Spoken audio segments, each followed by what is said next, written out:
Happening right now, the House Foreign Affairs Committee is in the middle of their first hearing to review the Biden administration's emergency evacuation plan of the withdrawal of American troops from Afghanistan in August of 2021.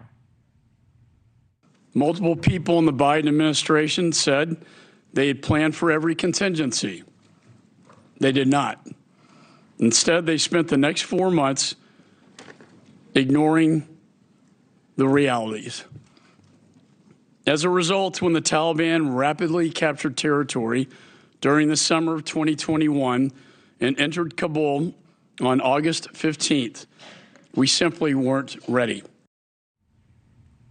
Joining us this morning from Washington, D.C. to talk more about the congressional hearing that is ongoing are Tom Dempsey. Tom, good morning to you.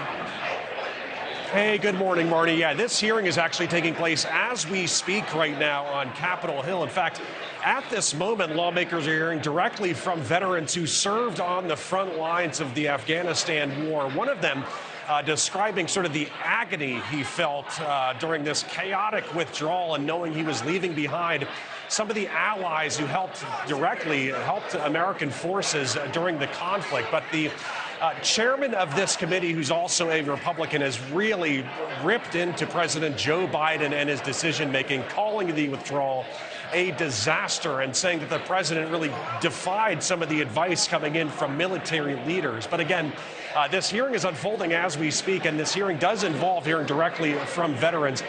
One of the veterans on Capitol Hill today who lawmakers will be hearing from is named Scott Mann. He's a former Green Beret who actually spoke directly with NewsNation earlier this week. Again, he served on the front lines, and afterward he actually helped found Task Force Pineapple, which is made up of fellow veterans who volunteered to help evacuate Afghan allies from the country after it fell to the Taliban. Again, he spoke to NewsNation on Tuesday about how he plans to call for more help getting Afghan allies left behind to safety. Organizers say this hearing today really serves as sort of a scene setter for why some lawmakers believe this investigation into the withdrawal in Afghanistan remains needed. Chairman Michael McCaul, as I said, a Republican from Texas, is overseeing this hearing. So far, he's described a timeline of events, including how 13 American soldiers died in a suicide attack during that withdrawal. He also called the State Department useless during the response. Take a listen to what he said shortly ago. What happened in Afghanistan was a systemic breakdown of the federal government at every level, and a stunning failure of leadership by the Biden administration.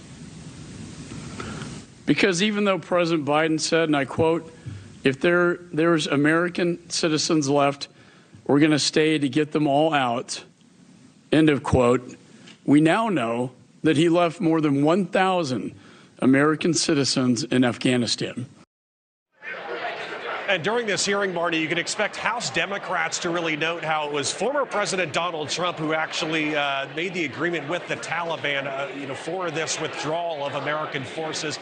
One Democrat also noting earlier today during this hearing that the war spanned 4 different presidencies, both political parties, representing some of those presidents. So, again, this unfolding as we speak right now, and some emotional testimony being heard from veterans, Marni.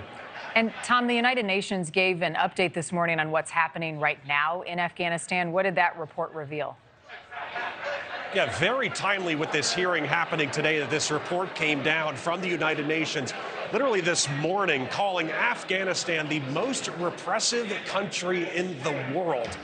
In particular, the United Nations said the Taliban is really targeting basic human rights of women and girls.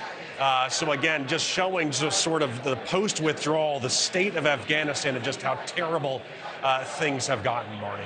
Thank you for watching. Go to newsnationnow.com to find NewsNation on your television provider. And don't forget to click the red subscribe button below to get more of NewsNation's fact-driven, unbiased coverage.